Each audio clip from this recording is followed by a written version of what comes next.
You are listening to The Brian Craig Show podcast, broadcasting from sunny South Florida. Brian is joined by his wife and co-host, Kathy. Follow Brian on social media at BrianCraigShow.com. And now, Brian and Kathy. Welcome to the program, everyone. I'm Brian Craig, always joined by my wife and co-host, Kathy. Thanks, everyone, for tuning in. Okay, there's a couple stories this week that just won't stop, right?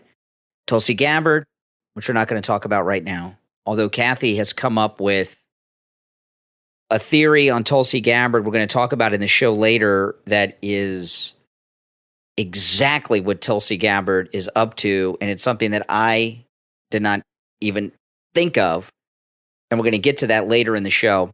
I was talking about Tulsi Gabbard on the radio the last couple of days, and then after the show, I was on the phone with you, Kathy, and you were telling me what you think Tulsi Gabbard is doing, and it is exactly what she's doing. You're right on the money. It didn't even occur to me, but we'll get to that later. Little tease, but not really. I just middle note. We're going to get to that later. But the other story that's been going on all week is this Kanye West. He did the interview that he did with Tucker. I'm not going to call him Ye. I'm going to call him Kanye. Okay, it's like when Prince changed his name to a symbol. This interview that Kanye did with Tucker, and then it resulted in this tweet and talks of anti-Semitism. And Ben Shapiro, I'd forgotten. I didn't forget that the Jewish holidays had been going on the last couple weeks. But it didn't occur to me, well, we haven't heard from Ben Shapiro on this because he's been off due to the Jewish holidays, right? And now he's back, and he's commenting. And, of course, you know about this DEF CON comment he made, Kanye, on Twitter. And I wanted to play the other day, about 2 days ago, while Ben Shapiro was out for the holidays, Candace Owens defended Kanye West. I want to play that for you in just a moment. Then I'm going to read an article from Mediaite, which talks about Ben Shapiro's response today to Kanye. And, Candace Owens had really taken part in this amazing event at the Paris Fashion Week.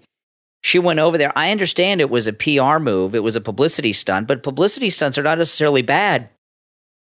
And things started off incredibly well, and a dialogue internationally was taking place. Candace Owens and Kanye West and some models they hired went to Paris Fashion Week with these White Lives Matter outfits on, which got everybody freaked out, right? And it's not just because it said White Lives Matter, it's because it was black people wearing the White Lives Matter. So everyone's freaking out, especially the left and the media. And it was a great moment because a dialogue was starting to talk about Black Lives Matter. Candace Owens has this documentary that she did about the real estate scam and the financial scandals with Black Lives Matter. And things started off great. And then Kanye did this interview with Tucker. And then after the Tucker interview, he made this DEF CON 3 comment, which is a stupid comment. And it's just the kind of thing you don't say. And it messed up everything, right? And then all this talk of anti-Semitism and everything, which none of us tolerate. And Kanye's comments are not only are they anti-Semitic, I know some people will say they are not, but they are anti-Semitic. It sounds like Kanye has got himself wrapped up with this anti-Semitic group known as the Black Israelites. And the Black Israelites believe all kinds of bizarre things that I don't fully understand. Okay, wait, hold on. Yeah. How can Black Israelites, and I'm familiar with that, I think Whoopi Goldberg, Nick Cannon are into that Nick Cannon definitely into that stuff. I can see it. I've heard him talk about it. If you're a Black Israelite, then why are you against the Jews? I don't get it. They think, okay. A Black Israelite does not consider themselves a Jew then? I do not know enough about the Black Israelites to give you a detailed explanation. I just know the bare bones of it, and I'm not going to get more detailed because then I'll say something wrong, and then The Black Israelites think they are the Jews. Not those who not those that we know to be the Jews. You understand? They think they're the true Jews. So they feel they're the true Jews. Yes, and that's all I know about it. And frankly, I don't want to know more about it. I have no interest in knowing about this bizarre anti-Semitic movement. I know during the Roman Empire, when they were running and had the territory of Jerusalem and Israel. Pontius Pilate was there during the time of Jesus. He was in charge of that territory. It was a very cosmopolitan place, and it was a very diverse place in Jerusalem. It was a big city, and there were people from all walks of life, African and from all over living there. And they talk about that. There was different languages, and people just from all over would go there. So maybe, I don't know, the Bible talks about some African people in there and all this stuff. So I don't know what the connections are, like you said, with the Bible or any of that stuff. It's crazy talk, Kathy. It's not. And I have met... It's nothing that I get into. And I've met some of the Black Israelites because sometimes they show up at political events, and it's just a crazy thing. But anyway, it is an anti-Semitic movement. I don't care if Nick Cannon's in it. It's an anti-Semitic movement. And Candace Owens did something which, after she did it, I talked about this on the radio, and I said what she did is a bad move. She defended Kanye's comments. I'm going to play you that right now. Well, what happened is, like you said, she had this big moment. Candace Owens, I like her, but she likes to attach herself to celebrity things and attack celebrities, and it's a way of getting attention, and it works for her. Yeah. And that's fine. Yeah. It's a little bit of trolling, but that's what people do. And to get attention, to get their name out there, she gets celebrities to respond to her. Megyn Kelly is doing the same thing now. And it works. Megyn Kelly attacked the Kardashians. It got her on the front page of the Daily Mail. So Candace Owens does that. It's a formula that works for her. She attached herself to Kanye. They had this big moment at Fashion Week. And then he does this, and it totally steals her thunder. And it totally takes away from that amazing moment she had. And what else? She's thinking, well, what else can I do? I got to defend the guy now. He kind of put her in a bad position. Yeah. And, it was really stupid of him to tweet that, and it was even more stupid for her to defend it, which I'll play the audio in just a moment. See, everyone on the left and in the mainstream media are already out to destroy and discredit Candace Owens and Kanye West, Black conservatives. They can't. So they gave them an opportunity. So this is Candace Owens defending Kanye's anti-Semitic tweet. If you are an honest person, you did not think this tweet was anti-Semitic. You did not think that he wrote this tweet because he hates or wants to genocide Jewish people. This does not represent the beginning of the Holocaust. That's if you're an honest person, you'll admit that. You will admit that, right? If you're an honest person, when you read this tweet, you had no idea what the hell he was talking about. Okay. DEF CON, the only time I've ever heard the word DEF CON involves the American nuclear arsenal, our readiness, what level of threat we're in, DEF CON 1, DEF CON 3, and all that. Yes, that's right. So DEF CON means nuclear war, which means nuclear holocaust, and you're talking about Jews. Everyone knew what he was talking about, Candace Owens. And Candace Owens, this moment at Paris Fashion Week was a big deal. They flew all the way to Europe for this, right? It's in Paris. They didn't go to Paris, Texas. It was in Paris, France. And Candace Owens and Kanye, not only did they get global publicity for that was just starting. It was going to start this whole dialogue with her documentary and all this stuff. Yeah. This is the biggest media spectacular that Candace Owens has had in a long time. Yes. And I think she was desperate to save that momentum. And she did something that if Ben Shapiro had not been out for the Jewish holidays, probably would have intervened because she works for him and said, can't do that, Candace Owens. But he couldn't use the telephone, okay? So what is she saying that Kanye did? She says nobody knows what he did. It wasn't anti-Semitic. Then what Nobody was knew it? what he meant. I think everyone believes it to be anti-Semitic. What would you do if you were her? If you had this big moment with Kanye, you're Candace Owens, simple. And you come back, you're all over the Daily Mail and everything with your White Lives Matter, getting all this publicity. You're at Vogue, you're at Fashion Week, all this stuff. You got a documentary coming out, and then he pulls this stunt and says something stupid. How would you handle it? I would have said that Kanye said something stupid. He put this tweet out in the middle of the night, and I condemn it. It was wrong. It was, I know Kanye. I don't believe he's anti-Semitic. I could see how this comment is taken that way because it does sound anti-Semitic, and it probably is. But give the guy a chance. I wouldn't have defended the comment. Everybody knew exactly what that means. It means what it means. I think her defending him is twofold. I think she's trying to do damage control, which is misguided because it didn't work. She's trying to protect her own self-interest here. and she's trying to defend him to, like you said, to kind of make this go away and move on. But I'm also thinking that she's afraid if she does attack him, he might say something about her that she doesn't want people to know. Or maybe she's afraid that he's very unpredictable.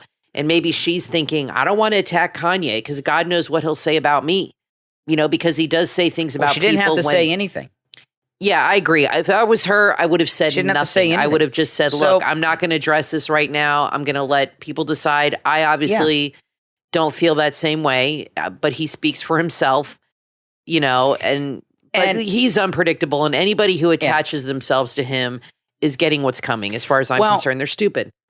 He's unhinged. We all know this. He's unpredictable. I mean, I'm sorry that you get what you attach to him, and this is what's going to happen. I know what a lot of people listening will say. Well, it's America. We got the First Amendment. We can say whatever we want to say. You can say whatever you want to say, but there are consequences for what you say oftentimes. Go to your boss and tell him to go blank himself. Yeah, there's going to be fallout. There's going to be a cause and effect. And tell him that his wife is this or that, and see how the consequences. You had the right to say it. But here's the thing. Here's the thing. I've been doing this for a long time. When you're a public person, it's different than being someone who is at home talking to their friends or in a chat room somewhere or in some email thread or on a message board. When you're a public person in the media, and I got a lot of experience doing this, you have to be careful not to give your enemies material to use against you to discredit you, because all these people are doing, when you're a conservative, especially when you're careful. When you're a conservative, especially a black conservative, but or a gay conservative, any victim group conservative, but when you're a conservative in general, there are people that are listening to your every word, waiting for you to say just one thing, one utterance, one syllable that's inappropriate, and then they're going to run with it to try to discredit you. And you have people that do that with you on the radio all the time. And, that's how it is. They hang on your every word. I'm not going to say anybody in particular. Well, you know what's, Kathy? But you know who I'm thinking. They hang on your every word, and they wait for the one little thing they think they can get you on. If you're talking about Greg, too, Greg, too, clearly said on the radio today he does not listen to our podcast. So we can say anything we want about Greg, too. He doesn't listen. Okay. He very specifically said he does not listen to the podcast. Well, Greg, too, I think you're an a-hole. Okay. Well, okay.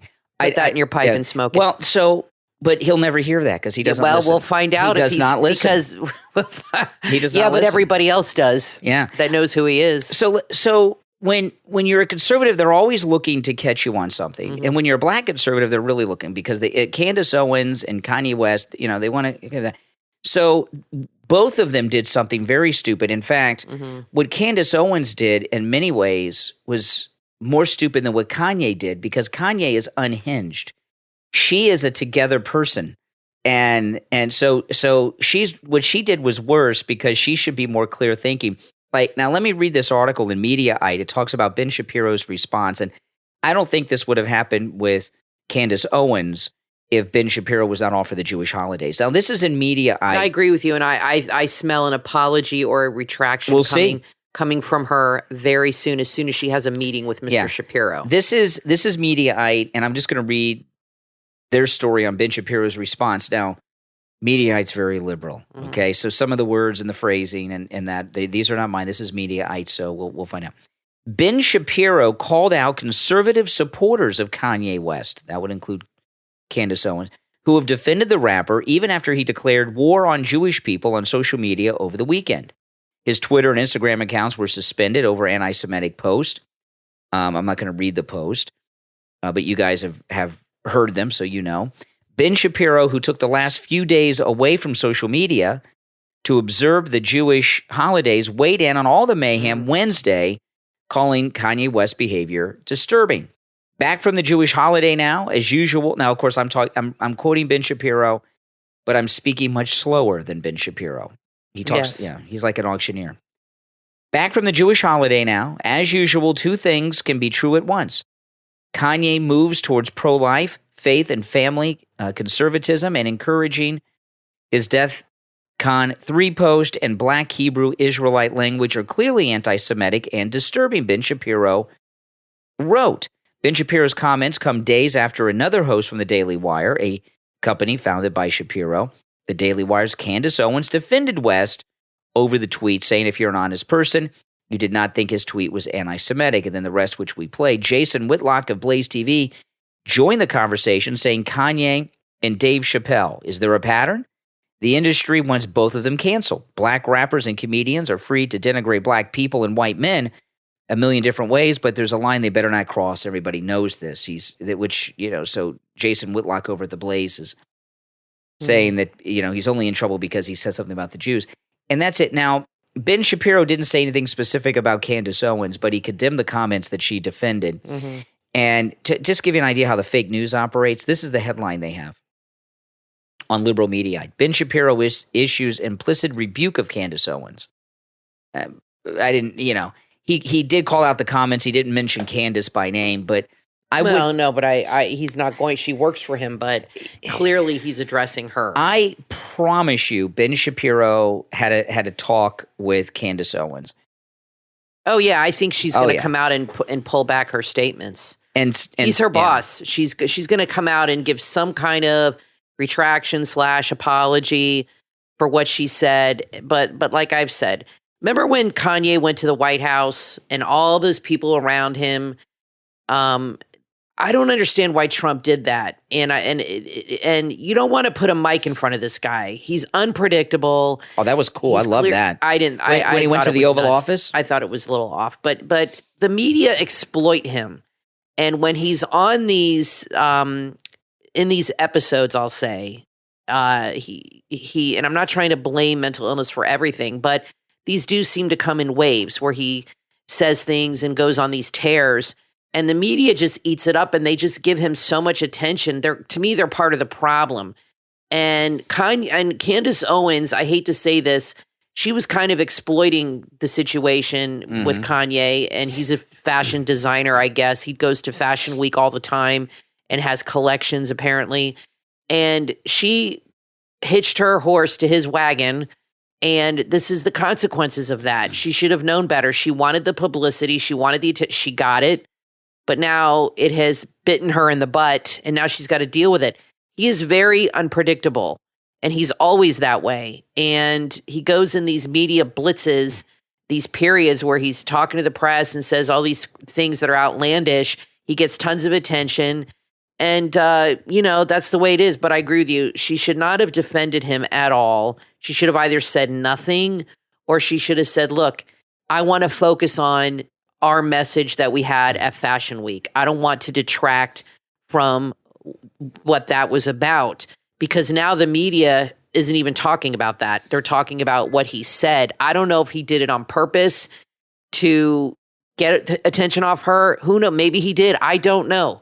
Maybe he said it because he regretted doing that. I don't know what he's thinking. But it's a mess for her. She's got to deal with it now. Candace Owens, and this, hopefully this does not happen. Candace Owens is one of, I consider Candace Owens to be one of the most important conservative voices in this country. She's in the top 5 or 10 most important MAGA people in America outside of the Trump family. Everyone in the Trump family, I don't think they're special and on the list.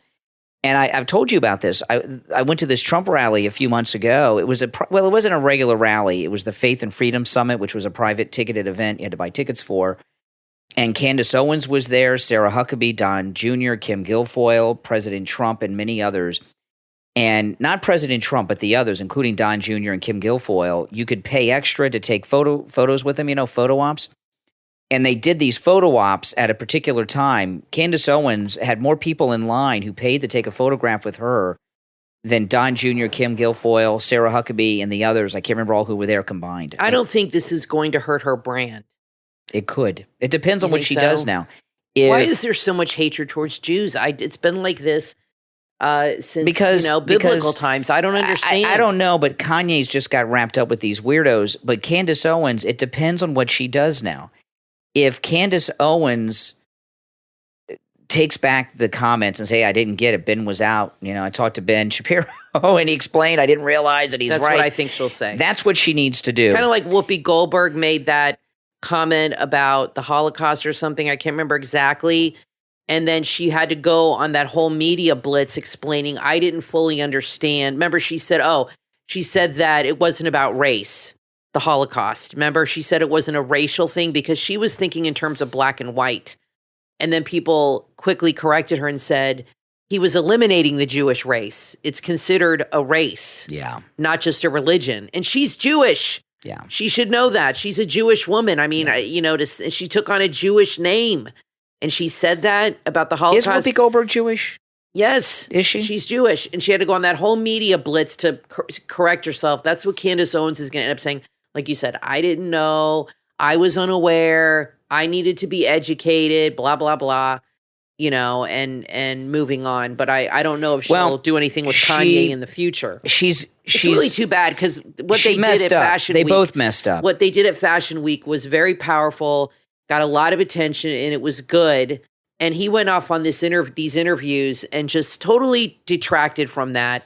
And like I said, I don't know if he did that on purpose or not, but he dug himself a big hole that I don't think he can get out of. Yeah, and now the Tucker interview, there's some outtakes that weren't aired that have come out today that's making it worse. And Tucker's into exploiting anything for his brand. That's for sure. This is the thing. I don't know Kanye's music, but I know he's very controversial, and He's a very creative guy. I know that. People that are musicians are supposed to be controversial. They always look at Madonna. They always have been. But what's different about Kanye and his controversies is he, outside of the world of country music, he's the first hip hop conservative black artist who's controversial about their conservative ideas. They just can't tolerate that. If you got liberal ideas that are boring because all the musicians have always been liberal, right? That's like not even interesting. Yeah, but how's Trump going to feel about it? His whole family's Jewish. His daughter's Jewish. His grandkids are Jewish. You think Trump's going to like that? I would think not. But that was a stupid thing for him to say. So this thing with Kanye, they're out to get him already, and it's just ridiculous. And I'll tell you this one last thing on this with Kim Kardashian. I love how Kim Kardashian is put up on this pedestal of purity by the media. Kim Kardashian is famous for two reasons. One, and this order is what made her famous. One, her father helped O.J. Simpson get away with murdering two people. And two, she made that porno movie with her boyfriend and leaked it out, okay? She's a very famous person, but she's famous for a porno movie and her father helping a guy get away with two murders. And she's put up on this pedestal like she is just the rational one, and Kanye is the one. She just got booed at a football game, so I think the dew was falling off that lily, really. Yeah. I think people are kind of tired of the Kardashians, and they got another more bad publicity. They have this thing where they're selling their old clothes, right? Because they only wear something. Yeah, that's been going on for a long time. They only wear something once. Yeah. Well, they just did. No, it was just in the Daily Mail. They just had a pop-up store like over the weekend selling more stuff. And the article said that a lot of the items aren't even like authenticated as coming from them. And the prices were so ridiculous that they were just ripped on social media. Like, don't these people have enough freaking money? Mm-hmm. They live I've watched their show. My daughter watches their show. They have a new show on Hulu. I like the show. I like Kris Jenner a lot. And I watch the show. And I like to see how they live because it is very opulent. And these are people that are multi-millionaires. The one daughter's like a billionaire many times over. They are so wealthy. And I like to see their homes and things like that. I like to watch that stuff. And these are people that are on a whole other level of wealth than most people are. I mean, you should see the cars in their driveway. They have Bentleys, Maserati, and I'm not talking one or two. Yeah. I'm talking a dozen in the driveway of the most expensive cars. And they just get out and pick one, and they wear clothes. They're done with them. I mean, these are very, very wealthy people, and most people like it. But I think the tide is turning a little bit because people are dealing with inflation right now and having trouble putting food on the table. And they're like, people are accusing them of like bragging and throwing their money in everybody's face. Yeah. Well, so I think the tide is turning on Kim Kardashian. Well, we'll see. Well, listen, we're going to take a break. When we get back, there's a lot to talk about. We are going to talk about much more than this. Don't go anywhere. I'm Brian, always joined by my wife and co-host Kathy. We'll be right back. Psychological fiction and horror fans, you won't want to miss the haunting stories from the book Sun, Moon, and Three Less Stars from author Khalees, available on Amazon. Sun, Moon, and Three Less Stars features 3 short thriller stories in a screenplay graphic novel format. Experience the thrill in an exciting new way by reading and seeing the stories unfold. Your eyes will be glued to the page. Head to Amazon right now and order your copy of Sun, Moon, and Three Less Stars by author Khalees.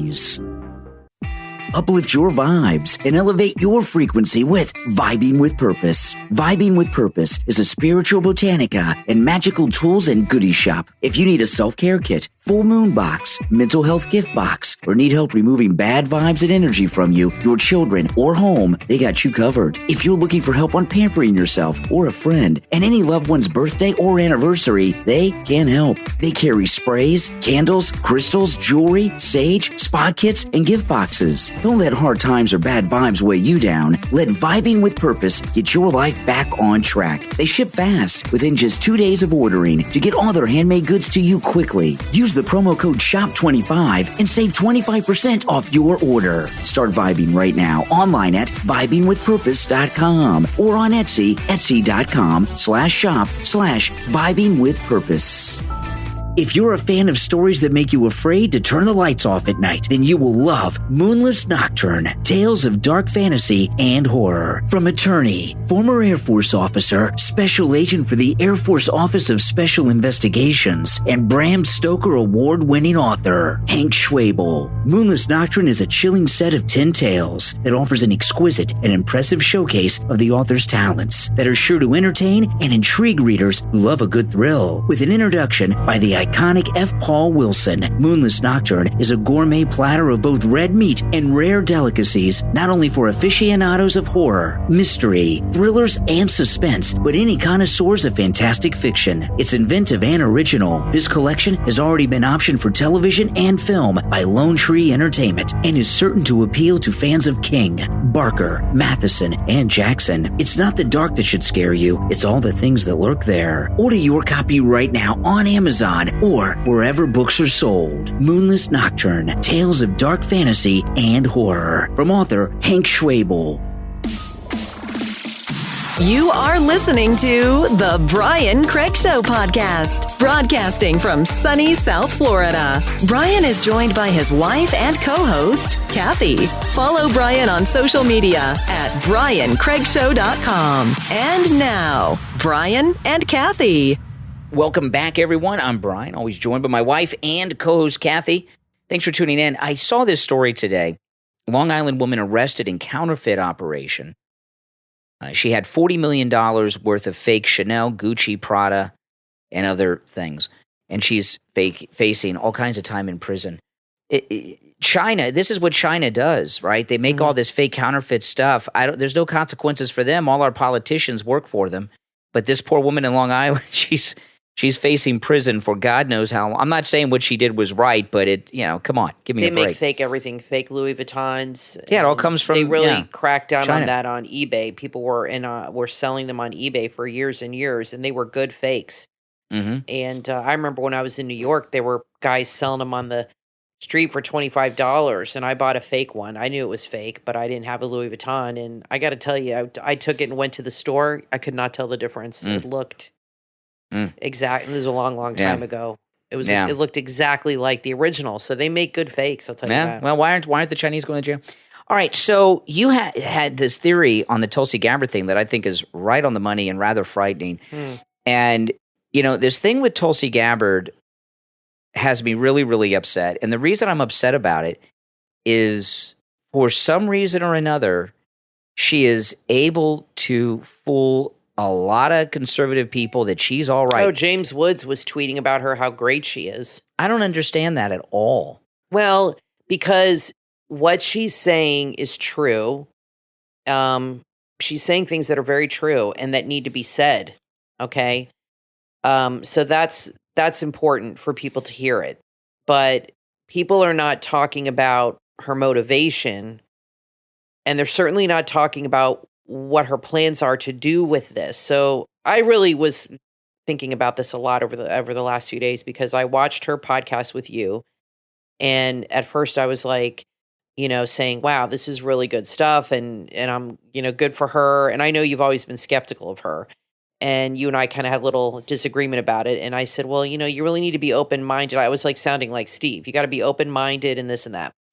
So, what she's saying is important. But then I really started thinking about it and slept on it. And then today I woke up and you were talking about it on the show. And I came to several conclusions. And the first conclusion was she had said in her podcast she wants all intelligent, or what was the word she said? All Democrats who are, reasonable or something. Yeah. All reasonable Democrats or something to that, some adjective similar to that, to leave the Democratic Party and follow her. So I'm thinking, okay, well, where does she want them to follow her to? Mm-hmm. She's not becoming a Republican. No, she's not. And that doesn't even mean anything anymore. No. She used the word independent when she was talking to the podcaster, she was Joe talking to herself. Rogan, and when she was talking to people, she's their independent. So she wants people to follow her. Well, why? Why do people have to follow her instead of just saying, wise up and think for yourself? She wants people to follow her. So I'm thinking, okay, she's going to run for office because she's laying the groundwork for this, because she's forming a group now. Why is she forming this group? So I came to the conclusion first that she is trying to help the Democratic Party by pulling them out of this radical hole that they have gotten themselves into, and that she is being put up to do this by the Democrats to help them form a different version of themselves. But then I thought, well, I don't know if that's true, but I think her plan is to run as an independent against Trump and Biden, and she is going to be like a Ross Perot, and she is going to greatly split those votes, because you got to read the comments on her podcast, and they did an article in the Daily Mail and other articles about it. Everybody's writing about it. And if you read the comments and like her comments on her TikTok, she has a TikTok account. If you read the comments, wow, it's very enlightening. And I was showing them to you earlier. Many people, you need to run for president. Thank God for you. I'm going to vote for you. I mean, one after the other. I'm a Democrat. I'm a Republican. She is very cleverly bridging that gap between the two parties. She sees a great divide. She is presenting herself as somebody who's reasonable and somebody who surpasses those divisions. She's above the divisions, and she is common sense. And she wants to bring everybody to the fold that is tired of Trump, tired of Biden, tired of the divisiveness, and they're going to come to her. So I believe she is going to, I don't know if her motives are to help the Democrats, to help the Republicans. I don't know yet, but considering her voting record, I looked at it, it's very liberal. She is trying to, in my opinion, have a twofold effect, a 1-2 punch. They're going to run her as an independent to get rid of Biden and get rid of Trump and help her win, because they don't like either of those guys. The Democrats hate Biden. He's destroying the party.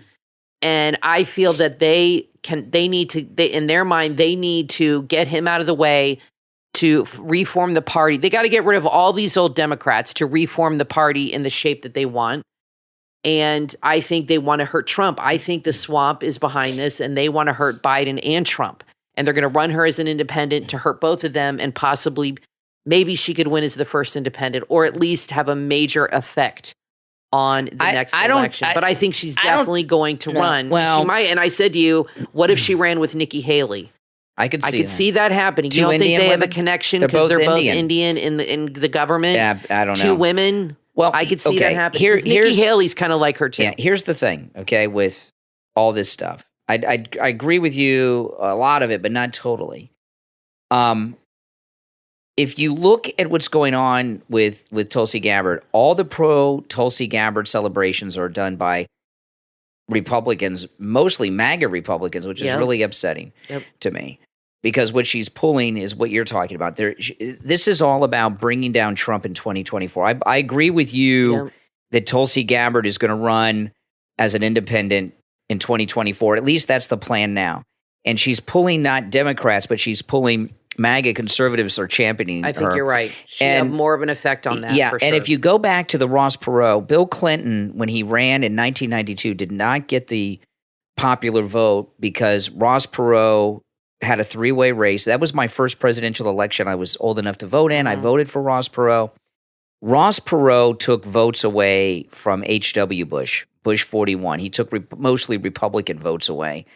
And one day, maybe someone will do some research and find out the real reason. You know, that Ross Perot race in 92. Somebody put him up to that. A lot of you guys remember it, but a lot of you don't. It was very strange. He was running, okay? He was running, and it was a big deal, and then he dropped out. That's right. And then he came back at the end, and when if Ross Perot, many people believe that if Ross Perot, if none of us heard of him, he never ran, that Bill Clinton would have lost that election. George Bush definitely would have won.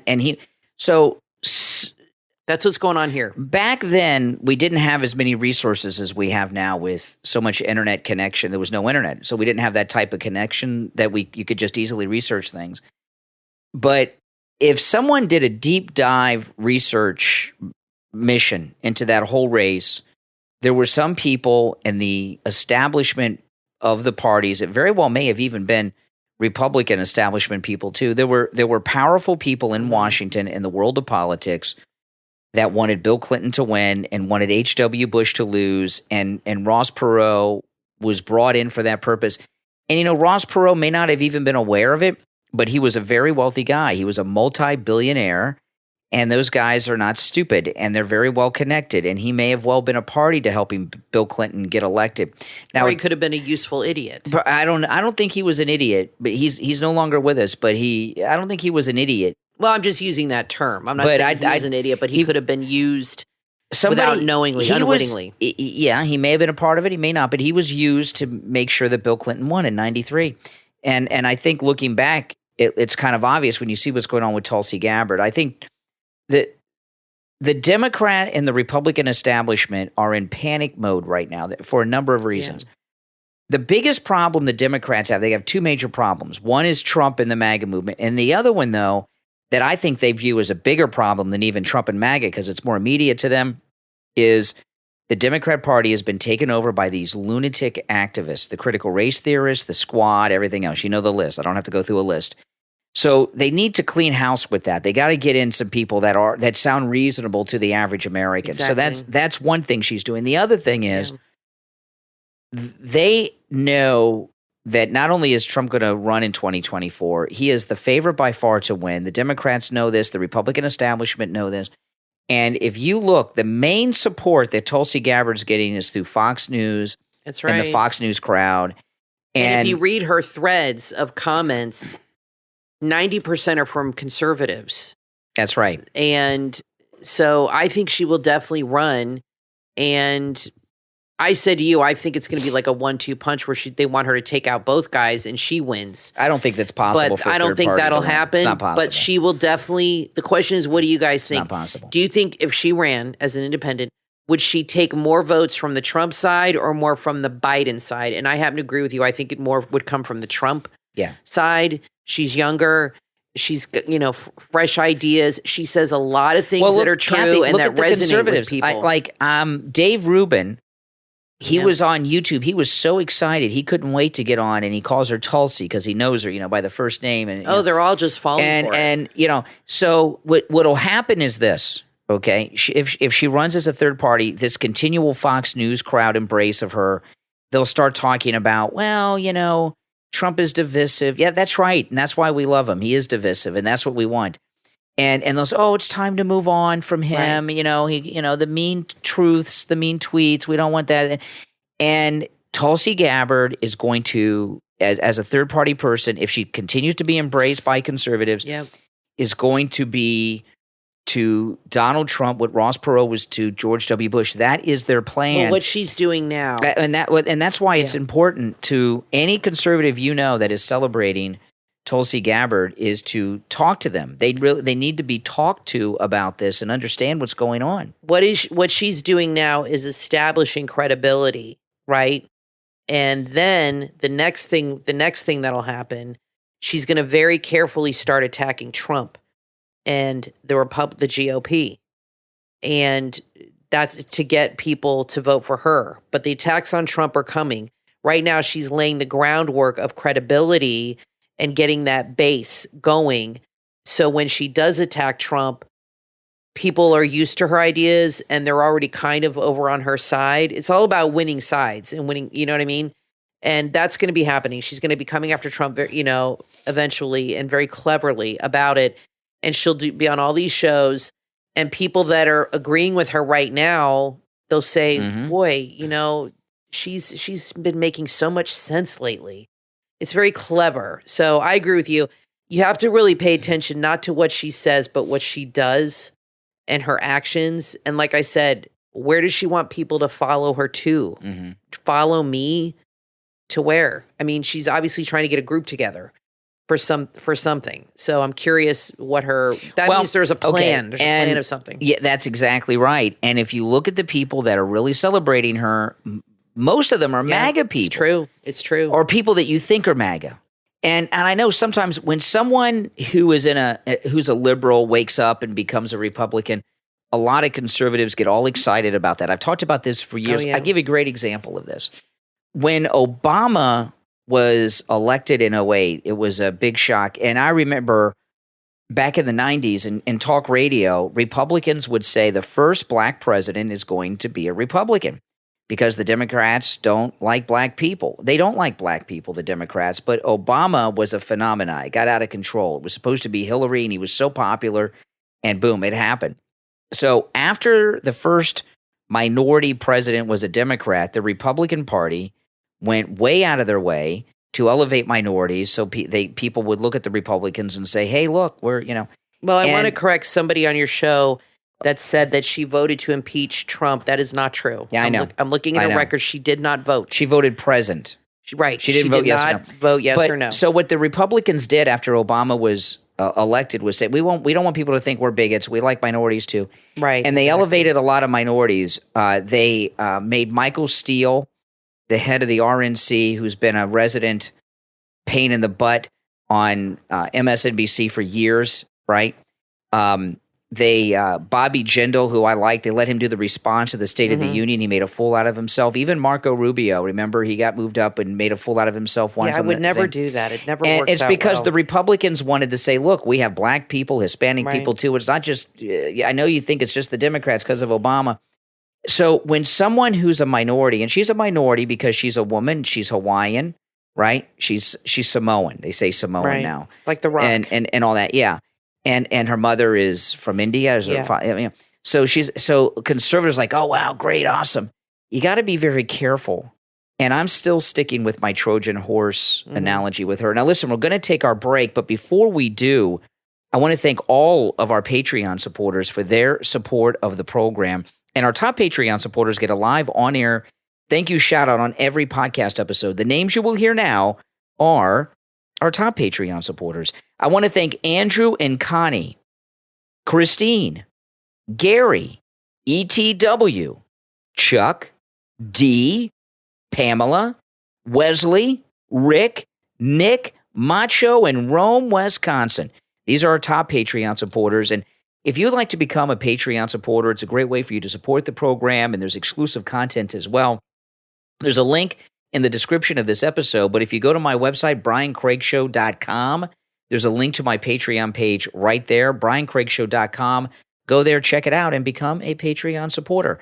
We'll be back right after this. Want to know where all the bodies are buried? Author Robert Allen Miltenberg holds the key to that question in his book, Pool Boy to the Mob, Everybody Out of the Pool. Author Robert Allen Miltenberg holds the key to that question in his book, Pool Boy to the Mob. Welcome to Mob-Ammy Beach. This book is a fictionalized account of Miltenberg working at a mob-owned Miami Beach hotel in the 70s. If you're a fan of The Godfather, Goodfellas, or The Sopranos, you will love this story that's full of colorful characters and and wisecracking wise guys. It's a story with everything from Playboy bunnies and weaponized parrots to shattering the glass ceiling and getting away with murder, all in paradise. This is a wise guy tale you've never heard. Surrounded by pools, the trick for Bobby Moskowitz was not slipping in the one thicker than water. Bobby lived to tell the tales, and now you can read all about it. The funniest mob novel since Jimmy Breslin's The Gang That Couldn't Shoot Straight. Pool Boy to the Mob. Everybody out of the pool. From author Robert Allen Miltenberg. Available on Amazon. Order your copy right now. It's the end of World War I, but for Roland, conflict runs deeper. History fiction lovers won't want to miss Vianden from author William Stephen Frank. Available on Amazon. Roland has dedicated his life to seeking peace in the wake of World War I. At the Treaty of Versailles, he meets Jonathan, a man who believes he's the heir to a long-lost line named Vianden, making him the owner of the Castle Vianden and its surrounding village in Luxembourg. Follow his story where the pursuit of peace meets the pursuit of vengeance. Vianden, a 20th century historical fiction novel from author William Stephen Frank. Available in Kindle, paperback, and audiobook. Order your copy today on Amazon. Would you like to improve your mental health? Find a purpose in life. Stop being stressed and depressed all the time. And find your true self? Of course you do, but don't know how or even where to begin. Then the book from author Raphael Serrans, 25 Silver Rules for Mental Health, can help you do that and a lot more. People want to change themselves every day, but they're waking up with the same tasks, interacting with people with the same word stock, and looking at things from the same angle. You will be able to put a stop to that. Find expert tips on improving your mental health. You will find guidance to finding your true self. Learn how to take a look deep inside yourself and your mind. Find the key to harmony of the mind. Unlock the secrets of mental health and bring a balance to your life. You will learn to change your mindset. Discover how to affirm the infinite power inside of you. Find the necessary words that will guide you through your life and start changing your mind today. Stop looking at things from the same angles and embark on a journey and discover your true self and find a purpose in life. Order your copy right now on Amazon. 25 Silver Rules for Mental Health from author Raphael Serrans. Available in Kindle and paperback. A chilly breeze ruffles the trees as you breathe in the scent of freshly fallen leaves and pine. The aroma of crisp leaves under your feet as you stroll through the woods at the beginning of autumn. It's the smell of October, a feeling of whimsy and comfort. Perfumes don't have to be limited to scents you see in department stores. Potion Street Perfumes, that's all one word, on Etsy.com, brings you scents that will transport you to wherever your dreams take you. Savor the feeling of October, relish in the scent of spring, and enjoy more conceptual fragrances like the chilling scent of ice and the whimsical smell of mermaids. Shop these perfumes, scents, and more. Just go to Etsy.com and search Potion Street Perfumes. That's all one word. Potion Street Perfumes on Etsy.com. You are listening to the Brian Craig Show podcast, broadcasting from sunny South Florida. Brian is joined by his wife and co-host, Kathy. Follow Brian on social media at briancraigshow.com. And now, Brian and Kathy. Welcome back, everyone. I'm Brian Craig, always joined by my wife and co-host, Kathy. Thanks, everyone, for listening. Oh, by the way, if you would like to promote or advertise something on the podcast, go to my website, briancraigshow.com, and you can send us an email there, okay? Anything you want to advertise or promote, just go to briancraigshow.com, email us, and we'll get back to you on it, okay? And that'd be greatly appreciated. Okay, a couple stories here. This, you know, they're never going to leave Trump alone. We know this. Like we were talking in the last segment, this whole thing about Tulsi Gabbard is all about Trump. Everything's always about Trump. Trump got in the way of their whole racket they have going on, right? So this one, the FBI offered Christopher Steele, the British spy, $1 million cash. By the way, that'd be taxpayer money. It could be seized drug money, I guess. The FBI offered Christopher Wray, the British spy, $1 million cash to prove his dirty dossier allegations that Trump was colluding with Russia to win, but he couldn't, top bureau analyst tells a federal court. So even though he couldn't prove it, they still went with it. Right? It's incredible. I mean, they offered a guy $1 million to prove it.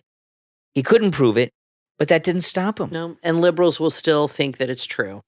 Yeah, and now they're dumb. And there's another story about Trump Trump must sit. It's amazing. When you think about this, have you ever seen a former president ever even in the news? Never. Bush, when have you seen Clinton's not even in the news, right? Really? I'm not talking about Hillary, Bill. That's it. And Trump is in the news. Not only is he in the news every day, he's dominating the news and is the lead story every day. And he's been out of office for over a year and a half. Trump must sit for a deposition next week in the defamation lawsuit filed by E. Jean Carroll, who accused him of raping her in a dressing room in the 90s. And this is on October 19th. He's going to have to sit for this deposition. Now, I know a lot of people say, because I hear people say this all the time, well, they were after the Clintons. Yeah, they were after the Clintons. The Clintons were bad guys. They did some crazy things.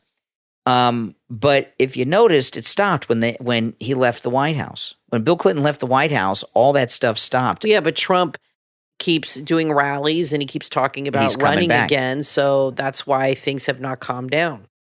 Well, their polls and everything tell them that he's winning, that he's going to win in the midterms and he's going to win in 2024. And they have all these different schemes going on, right? This lawsuit, Tulsi Gabbard, they got all these schemes to try to tarnish him. And a lot of what they're doing fits into what we were talking about in the last segment about Tulsi Gabbard coming in as a third party. Yeah. They're trying to wear us down. They're trying to get us to say to ourselves, we're tired. We're tired of all this scandal. We just can't. I know. Yeah, that's part of it. I know we didn't do anything wrong, but it's just deadlock. You can't let that happen. Don't let that. That's what they're trying to do. It's a massive psyops operation. Yeah, it is. No, that definitely is part of it because I've heard people say that I know, and I've seen people write that in comments like, I'm tired of the drama. I'm just tired of all this. I want to move on with a clean slate. And I can understand that because you do get fatigued after a while. But the way you got to look at it is if you're tired of it, how do you think Trump feels? Oh. And like you always say to me, we owe it to him. We owe it to him to have this second chance. And I agree with you on that. It's owed to him. And if he wants to do it, we need to support him. And if you're tired of it, how do you think he feels, him and his wife and his family, especially when they're sitting at home and they're being treated. Imagine if this was happening to you and they're being treated this way and talked about this way. And then you have real corruption going on with the Biden family and they totally, completely ignore it. But they're making up stuff about you and your family. I mean, I can't imagine what that's like to be sitting there and listening. Here he is. He was in the White House. All his hard work, he's been dreaming about it, talking about it for forever, since he was like on Oprah in the 80s. He finally gets in, and I think he felt that the media were going to embrace him. That did not happen. They went after him from day one and putting out all these lies about him. He must have been like, what the hell? What is going on here? Why are people making up these outlandish stories about me? Why are they so out to destroy me? And I think he really had a hard time in his first term really reconciling that in his mind because he was constantly trying to get the press to give him good publicity. And he would say, I don't understand. And I would get frustrated with him because I'm like, don't worry about the media. They're going to go after you, deal with it. You know what I mean? That's the way it is. And I think, like we talked about after he got COVID and stuff, it was a turning point for him. I think because they were saying horrible things about him, even worse. Yeah. And I think he came back from that and it changed him and he realized these people are not my friends. They never were and they never will be. They're like a totally different entity. And I think he saw them from a new perspective. But don't let it get you down. I mean, you have to stay strong because look at all the abuse he's taking endlessly, day after day. You can't give up on him. No, well, that's... You know what I mean? He is fighting. Why do you think he's still in this? You think he's still in this for himself? No. I mean, I'm sure he'd love to be triumphant and win again. He could retire. But I think he really, really is doing this for the people. I think he goes to those rallies, he sees those crowds, and I think he really wants to do it for the people, and he doesn't want to let them down. Yeah. Yeah. No, that's true. And, the thing about Trump, all this work that they're doing against him, all these things we've been talking about today, that's how they don't know any other way on how to deal with him. They don't understand why we still support him. No, and it's important to continue to do that. And you know what? They'll never understand it. No. And you'll never be able to explain it to them. He's truly a man of the people, and that's why he's so successful and beloved. At these rallies, it's not just the number of people that go there, because you've been to a couple rallies. I've been more than that, a whole bunch. It's the amount of time these people are there in inclement weather. Sometimes it's freezing. Sometimes it's hot. You see them. They're all red and sweating and fanning themselves. People are fainting. It is the dedication. Do you think they would do that just for anybody? Do you think they would be willing to be? We know people that have gone to and been there. It's like a 12-hour ordeal. And they stay there. And when he comes out, they're full of energy. They're all excited. And they're so happy to see him.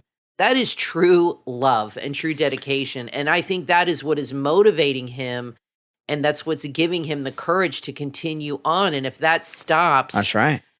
What's going to happen to this guy? I think it would break his heart. The Trump movement, I know we call it MAGA, but it's the Trump movement. The Trump movement is the largest political movement in the history of this country. There has never been and very powerful a movement this big, this long, this huge that continues to be strong. Mm-hmm. And they try to tear us down. They try to get notice they gave up on pushing DeSantis as an alternative. They were doing that for a while, and because they backed off. Because they did all those polls, and Trump was like 20, 30 points ahead. Yeah. And so they're like, okay, that's not going to happen. Yeah. So now they're going to Tulsi. Mm-hmm. Yeah. Yeah. Yeah. And let's get the independent in there. And you're going to see this with Tulsi Gabbard, but, it's really disappointing just to see so many MAGA Republicans fall for it. They really are. And they don't see it. But I see it, and I know a lot of you guys do. Now, listen, we're all out of time for today, but we'll be back next time. I'm Brian Craig, always joined by my wife and co-host Kathy. Thanks, everyone, for tuning in. We will talk to you next time. Add some love and healing to your podcast playlist by tuning into High by Ginny T. High stands for Healing in God's Hands, a podcast about healing through prayer and praise. In each episode, Ginny T creates a safe space where she hopes to uplift and encourage you to heal and grow. Featuring insights from Ginny T's life and the stories of others, High lets you know that you are never alone. You deserve time for reflection and healing. Listen to High by Ginny T on Apple Podcast, Spotify, and YouTube.